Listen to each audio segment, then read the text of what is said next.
हर खबर पर रहना चाहते हैं आगे तो डाउनलोड कीजिए एबीपी लाइव ऐप।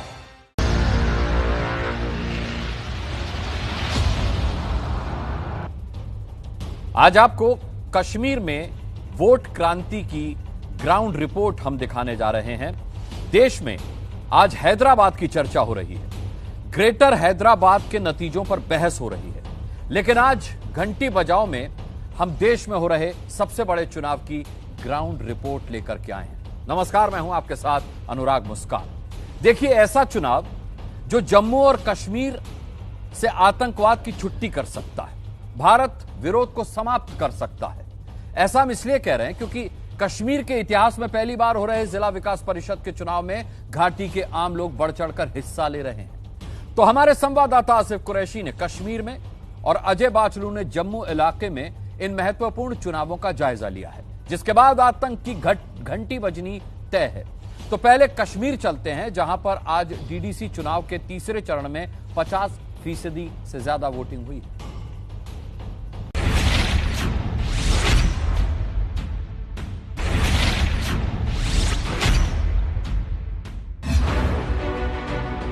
मेरा नाम अतौल्ला खान है। मेरा नाम परवेज अहमद खान है। मेरा नाम उबैद खान है। नियाज अहमद सर। कश्मीर के ये 4 आम नौजवान आज देश को बताने वाले हैं कि क्यों घाटी में आतंक के सीने पर चढ़कर लोग लोकतंत्र की धुन पर नाच रहे हैं। आज कश्मीर खुद दुनिया को बताने वाला है कि वो क्यों वोट डालने को लेकर इतना जोश में है।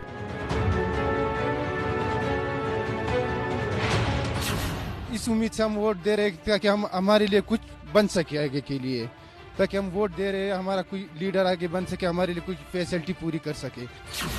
हमें बड़ी उम्मीद है, इसलिए तो इतने लोग आज खुशी से वोट डालने के लिए तैयारी कर रहे हैं। जम्मू कश्मीर में वोटिंग का अधिकार जो है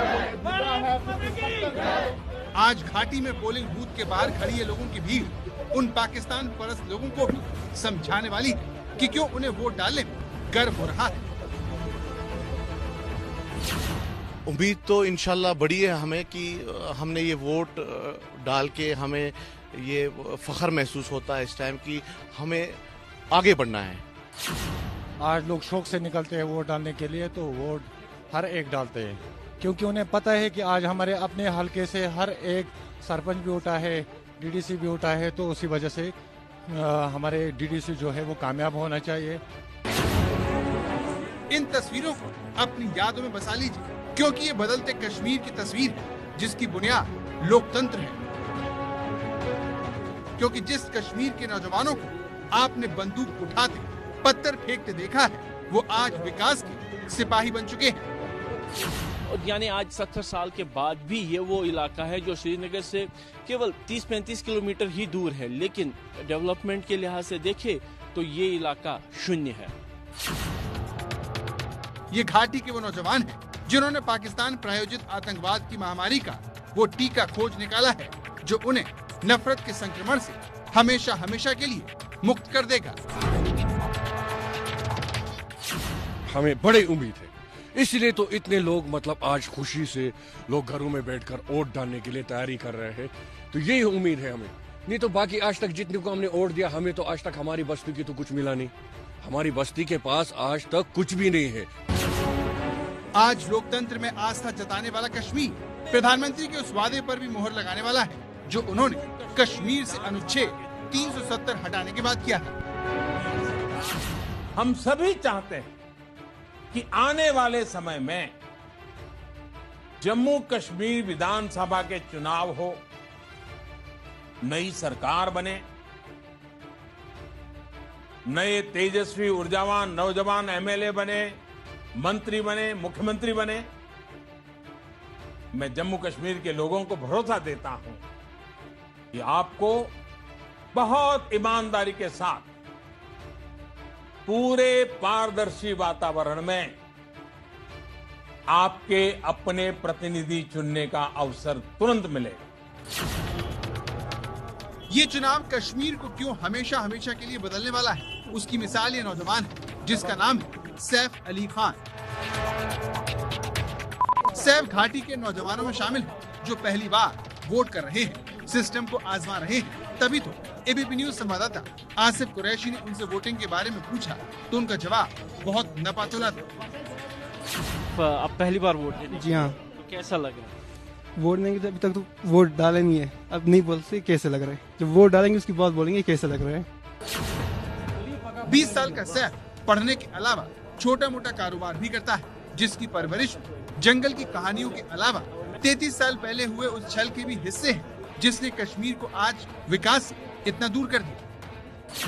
डीडीसी चुनाव में बड़ी संख्या में लोग वोट दे रहे हैं और खास तौर पर ऐसे इलाकों के लोग वोट दे रहे हैं जहां पे पिछले 70 सालों में विकास जो है दूर ही रहा है। हमारे साथ गुटली बाग इलाके के लोग हैं, पठान हैं ये सारे, यानी बहादुरी में इनका कोई जवाब नहीं है, लेकिन कैमरा के सामने आने में बोलने से हिचकिचाते हैं। लेकिन आज हमारे साथ यहाँ पे कुछ लोग हैं, इनसे जानते हैं। आपका नाम क्या है?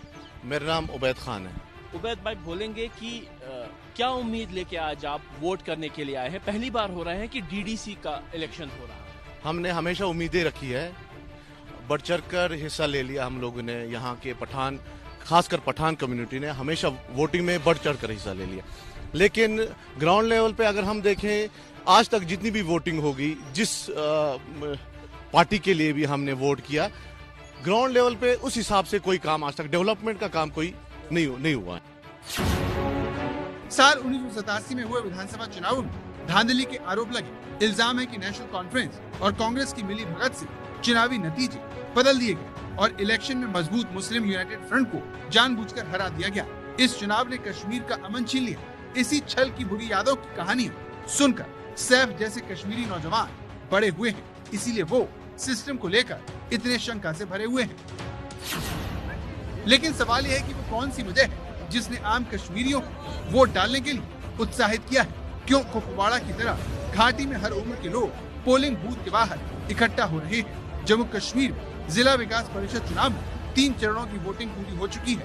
पहले चरण में 51.72% दूसरे चरण में 48.62% और तीसरे चरण में 50.53% वोटिंग हुई है। घाटी की नब्ज टटोलने के लिए एबीपी न्यूज संवाददाता आसिफ कुरैशी श्रीनगर के पास गांदरबल पहुंचे, जिसके गुटली बाग मतदाता केंद्र पर हमें आसपास रहने वाले लोग वोट डालने के लिए लाइन में खड़े नजर आए। ऐसी उम्मीद रिजवान ने भी जताई, जो कोरोना महामारी से बचने के लिए चेहरे पर मास्क लगाकर विकास की तलाश में पहली बार पोलिंग बूथ के बाहर खड़े हुए हैं, ताकि उनके दोस्त और रिश्तेदार आतंक से संक्रमित न हो सके। फर्स्ट टाइम वोटर्स होंगे जो इस बार वोटिंग के लिए आ रहे हैं, और क्यों आ रहे हैं? इस बार ज्यादा होंगे जो, और यही डेवलपमेंट के लिए दे रहे होंगे, जो ज्यादा बच्चे नए वोटर ज्यादा होंगे इस बार। तो आप भी नए वोटर हो, तो कैसा लग रहा है? अच्छा लग रहा है, पहली बार वोट डाल रहा हूँ। जम्मू कश्मीर में जिला विकास परिषद चुनाव 370 हटने के बाद पहला बड़ा चुनाव है। ये चुनाव जम्मू कश्मीर में सत्ता के विकेंद्रीकरण के लिए अहम साबित होगा। गौर करने वाली बात यह है कि हुर्रियत और किसी भी आतंकवादी संगठन ने इन चुनावों के बहिष्कार की घोषणा नहीं की है। इसकी वजह स्थानीय उम्मीदवार है, जो अपने इलाकों में विकास के वादे के साथ चुनाव में खड़े हुए हैं। यही वो बात है जिसने खुर्शीद अहमद को वोटिंग की लाइन में लाखड़ा किया है। ये जो जब से मैं छोटा ही था, इलेक्शन जब हो रहे थे ना, ये स्कूल जब मैं मिनिस्टर आया था ना, ये हम हाई सेकेंडरी अब बना, इस साल जरूर बनेगा। दूसरा बात ये है कि यहाँ इतना पानी है, बड़ी नहर, हमारे लिए पानी नहीं है। नुनर यही 24 घंटे पानी होते ना, हमारे लिए 1 घंटे का पानी भी नहीं इंतजाम आज तक नहीं हुआ। किसी ने कुछ किया ही नहीं है। तो क्या उम्मीद है अब आपको डीडीसी? इस बार में हमें उम्मीद है कि शायद ये बाकी कुछ नहीं तो एक तो स्कूल बनेगा, दूसरा हमारी पानी का जो मसला है, नलके का जो खाने का पानी है वो मिलना चाहिए बस। इन चुनावों में त्रिकोणीय मुकाबला देखने को मिल रहा है। पहली पार्टी उपकार गठबंधन है, जिसमें नेशनल कॉन्फ्रेंस, पीडीपी और सज्जाद दोन की जम्मू कश्मीर पीपुल्स कॉन्फ्रेंस शामिल है। दूसरी पार्टी पूर्व वित्त मंत्री अल्ताफ बुखारी की जम्मू कश्मीर अपनी पार्टी है और तीसरा दल बीजेपी है। घाटी में जिस तरह से स्थानीय चुनाव को लेकर उत्साह दिखाई दे रहा है, उसने आतंकवादियों की नींद भी उड़ा दी है। घबराहट में आतंकवादी उम्मीदवारों को निशाना बना रहे हैं, जैसे उन्होंने अनंतनाग में जम्मू कश्मीर अपनी पार्टी के प्रत्याशी को गोली मार दी।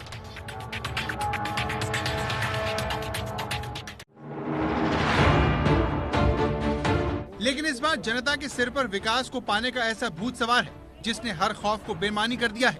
कश्मीर में लोग विकास की गंगा में क्यों डुबकी लगाने को इतने उत्साहित हैं, ये समझने के लिए एबीपी न्यूज संवाददाता आसिफ कुरैशी गांदरबल के इस पोलिंग बूथ के बाहर निकले, जहां हमें इस सवाल का जवाब मिला। घाटी में डेवलपमेंट की कितनी जरूरत है, इस बात का अंदाजा लगाने के लिए हम पहुंचे हैं गांदरबल के वाइल गांव में। आप देख सकते हैं कि वाइल का जो गांव है वो पहाड़ों के बीच में बसा हुआ है। सड़क जो है पहाड़ी सड़क है, जो कि ना होने के बराबर है, क्योंकि ना तो इस पर मैकडम है, ना ही ये पूरी तरीके से बनी हुई है। ये गुटलीबाग का अस्पताल है जो तकरीबन पिछले 10 सालों से नामुकम्मल है, यानी 10 साल पहले इसकी नींव रखी गई थी और आज भी 10 साल के बाद भी ये पूरी तरीके से नहीं बना है। तकरीबन 50,000 से ज्यादा लोगों के लिए बनाए गए इस अस्पताल में एक चपरासी के अलावा और कोई नहीं होता। दिन में डॉक्टर होता है, उसके बाद अस्पताल को बंद कर दिया जाता है। इसके साथ ही ये फिल्ट्रेशन प्लांट है।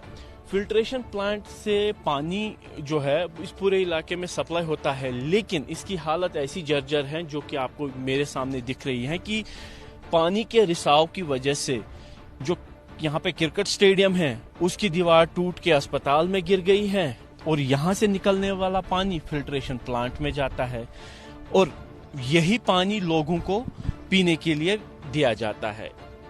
यानी विकास के नाम पे इस जगह पे बहुत कुछ किया गया है, लेकिन जमीनी हकीकत ये है कि विकास ना के बराबर है। आतंकवाद ने जन्नत कहे जाने वाले कश्मीर को हर क्षेत्र में नुकसान पहुंचाया है। 1989 में आतंकवाद की शुरुआत के साथ ही घाटी में लकड़ियों की तस्करी ने 59 स्क्वायर मील वन साफ कर दी। आए दिन की आतंकवादी वारदातों ने कश्मीरी नौजवानों को स्कूल कॉलेज से महरूम कर दिया। पिछले 20 सालों में घाटी के लोगों में मानसिक तनाव, ट्रॉमा और डिप्रेशन के केसों में बढ़ोतरी हुई है। 47,786 लोग आतंकवाद की भेंट चढ़ चुके हैं, जिसमें 11,152 आम कश्मीरी हैं। कुल मिलाकर घाटी को आतंक चौतरफा चोट पहुंचाई है, लेकिन लोग अब इस सिलसिले को रोकना चाहते हैं, विकास चाहते हैं। इससे पहले हमने बहुत सारे नुमाइंदे चुने हैं जिन्होंने अपने जेब और अपने घर बनाए, और मैं सामने बात करता हूँ क्या जिन्होंने अपने जेब और अपने घर। हमारा वाइल का नुमाइंदा था, उसने भी हमारे लिए आज तक कुछ नहीं किया, बस खाली लोगों को फर्ज देता रहे। जब इलेक्शन के 2 दिन पहले लोगों के पास आ जाते हैं, मैं ये करूंगा वो करूंगा, फिर उसका चेहरा कोई देखता नहीं। कोई जब फोन करते कभी दिल्ली में होता है, कभी महाराष्ट्र में होता है, उन लोगों को हमने आज तक पहचाना पूरी तरीके से नहीं। अब हमने ये उम्मीद करके यहाँ से लेडीज एक उठाई है, तो हमारा बड़ा उम्मीद है अगर वो कामयाब हो गई, अल्लाह ताला ने उसको कामयाब किया, तो हमारे ये 3 कामें हैं सर जो मैंने आपके आगे रखे। एक हॉस्पिटल का है, एक फिल्ट्रेशन प्लांट पीएचई वालों के साथ है, तो एक ग्राउंड।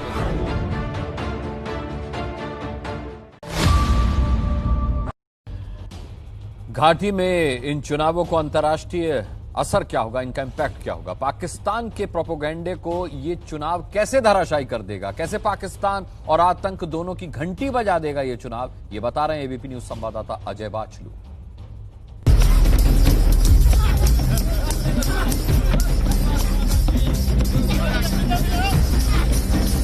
एक वोट की कीमत क्या होती है, ये चेहरे इस बात का एहसास आपको करवाएंगे।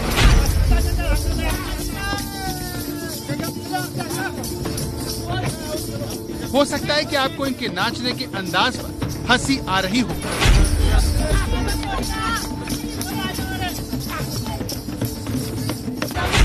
लेकिन जो वो देश के हर नागरिक का हक है, जो वो हम और आपके लिए सामान्य प्रक्रिया है, उस वोट का अधिकार अगर आपको 10-20 नहीं बल्कि पूरे 70 सालों बाद मिले, तो सोचिए क्या आप ऐसे ही नहीं नाचते? इससे पहले भी जो पंचायत के चुनाव हुए थे, हम देखते रहते थे, हमारे बच्चे देख रहते थे, हमारे जो बुजुर्ग थे वो इस दिन का इंतजार करते करते चले गए। लेकिन अब ये गवर्नमेंट का हम बहुत धन्यवाद करते हैं, केंद्रीय सरकार का, कि उन्होंने ये किया कि 370 और 35A को हटा करके हमें एक नई जिंदगी, नई रोशनी दिखाई है। और इससे क्या होगा कि हम लोग देश की तरक्की में, गांव की तरक्की में और अपने राज्य की तरक्की में बढ़ चढ़कर हिस्सा लेंगे। ये सपना 5 अगस्त 2019 को पूरा हुआ, जब मोदी सरकार ने अनुच्छेद 370 को हटा दिया और वादा किया कि आजादी के बाद राज्य में बसे पाकिस्तानी शरणार्थियों को भी वोट डालने का अधिकार दिया जाएगा। मुझे पूरा विश्वास है कि अब अनुच्छेद 370 हटने के बाद जब इन पंचायत सदस्यों को नई व्यवस्था में काम करने का मौका मिलेगा तो वो कमाल कर देंगे। ये मैंने देखा है और मेरा विश्वास है। प्रधानमंत्री मोदी ने डीडीसी चुनावों के जरिए जगदीश सिंह जैसे हजारों लोगों को वोट का तोहफा दिया है, जिसके बाद जम्मू के ये लोग खुद को 70 साल बाद बराबर का नागरिक महसूस कर रहे हैं। ये डेवलपमेंट को देखा जाए तो वो पंचायत लेवल से ही शुरू होती है और जिसने पंचायत में वोट डाला, जिसने अपना पंच सरपंच को चुना, जिसने विधानसभा में वोट डाला, उसी की डेवलपमेंट होती है। विकास की ऐसी सुगंध जम्मू के सीमावर्ती इलाके मड़ में लोगों को पोलिंग बूथ पर ले आई।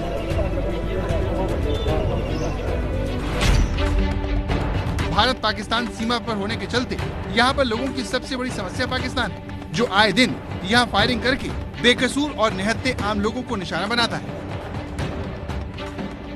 लेकिन सारा दोष पाकिस्तान का भी नहीं है, क्योंकि पिछले 70 सालों में रही राज्य सरकारों ने यहाँ के नौजवानों को न तो एक कॉलेज दिया और न ही रोजगार। इसीलिए ऐसे नौजवान स्थानीय चुनावों के जरिए इस तस्वीर के बदलने की उम्मीद लगाए बैठे हैं।